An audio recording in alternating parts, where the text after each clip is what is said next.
एक छोटा सा गांव था। वहां पर एक आदमी पहाड़ पर पत्थर तोड़ने का काम करता था। उसको अपनी जिंदगी से कोई गिला शिकवा नहीं था। पूरा दिन वो काम करता, मेहनत करता। दिन के एंड में जो थोड़ा बहुत पैसा मिलता वो जा करके अपने परिवार के साथ में थोड़ा सा टाइम स्पेंड करता और चैन से सो जाता। तो एक दिन रोज की तरह वो अपना काम खत्म करके अपने घर की तरफ जा रहा था। तो रास्ते में चलते चलते उसके मन में ख्याल आया कि ये भी कोई जिंदगी है कि सुबह से शाम तक मैं पत्थर तोड़ने का काम करता हूं और एंड में मेरे को थोड़े से पैसे मिलते हैं, जिसमें मुश्किल से मेरा और मेरे परिवार का गुजारा हो पाता है।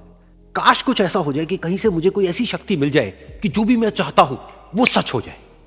वो अपने घर पर गया, उसने खाना खाया, लेकिन उसका ध्यान खाने की तरफ नहीं था। उसके दिमाग में यही ख्याल चल रहा था। उसके बाद में वो यही सोचते सोचते सो गया।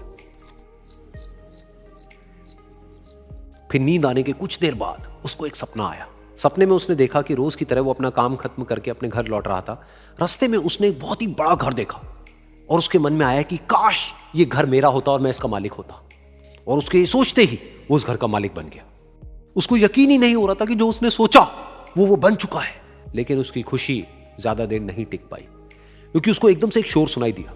उसने अपने घर के बाहर देखा कि एक बहुत बड़ी रैली निकल रही है, जिसमें बीचों बीच एक पॉलिटिशियन है जो ऐसे ऐसे हाथ हिला रहा है। और वहां पर जितने भी लोग खड़े थे सब उसके नाम के नारे लगा रहे थे। उसके आगे हाथ जोड़ करके खड़े थे। सब उसको देखने के लिए तड़प रहे थे। तब उसको यह एहसास हुआ कि मैं कितना छोटा हूं उसके आगे। और फिर उसके अंदर से एक ख्याल उठा कि काश मैं ये पॉलिटिशियन होता और मेरे पास भी इतनी ही पावर होती जितनी कि इसके पास में है। बस उसका इतना सा सोचने की देर थी, वो पॉलिटिशियन बन गया। उसकी खुशी का ठिकाना नहीं था, क्योंकि उसके आसपास में हजारों लोगों की भीड़ थी और सब उसको देखने के लिए तरस रहे थे, तड़प रहे थे। लेकिन उसकी ये खुशी भी ज्यादा देर नहीं टिक पाई। धूप बहुत ही तेज थी और उस पॉलिटिशियन को आदत नहीं थी इतनी गर्मी में रहने की। तो उस धूप की वजह से उसको चक्कर आ गए और वो बेहोश होकर के गिर गया। फिर उसको एहसास हुआ कि ये पॉलिटिशियन सबसे ताकतवर नहीं है, ये जो सूरज है ये सबसे ताकतवर है। और उसके मन में आया कि काश मैं ये सूरज बन जाऊं तो मेरे आगे कोई नहीं टिक पाएगा। और उसका इतना सा सोचने की देर थी और वो सूरज बन गया। और वो खुशी से पागल हो गया, क्योंकि पूरी दुनिया को वो ही रोशन कर रहा था और पूरी दुनिया में ऐसा कोई नहीं था जो कि उसकी रोशनी को रोक सके। लेकिन उसकी ये खुशी भी ज्यादा देर टिक नहीं पाई, क्योंकि कुछ ही देर बाद आसमान में कुछ काले बादल आए जिन्होंने कि उस सूरज की रोशनी को रोक दिया। फिर उसको यह एहसास हुआ कि इस दुनिया में ऐसा भी कोई है जिसमें दम है उसकी रोशनी को रोकने का। और उसके मन में एक ख्याल उठा कि काश मैं वो बादल बन जाऊं। और वो बादल बन गया और आसमान में उड़ने लगा।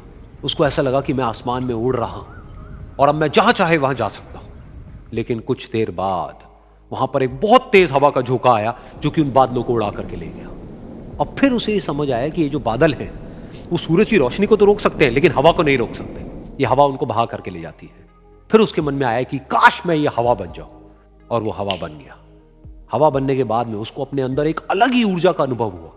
वो चाहे तो आराम से बहता और चाहे तो आंधी बन करके, तूफान बन करके, जिसको भी चाहे उड़ा करके ले जाता। उसको ये विश्वास होने ही लगा था कि इस दुनिया में सबसे ज्यादा शक्तिशाली मैं हूं। लेकिन तभी उसके सामने आया एक पहाड़।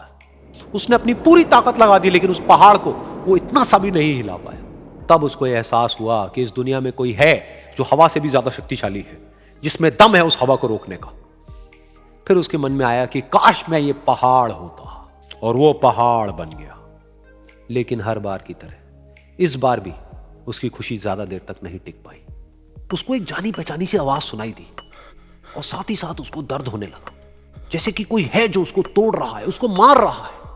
तो दर्द से वो चीखने लगा और उसके मन में आया कि काश मैं वो बन जाऊं क्योंकि इस पहाड़ को तोड़ने का दम रखता है। लेकिन इस बार उसकी ये ख्वाहिश पूरी नहीं हुई। वो रोने लगा, चीखने लगा, चिल्लाने लगा। उसने अपनी पूरी जान लगा दी, लेकिन इस बार वो नहीं बन पाया।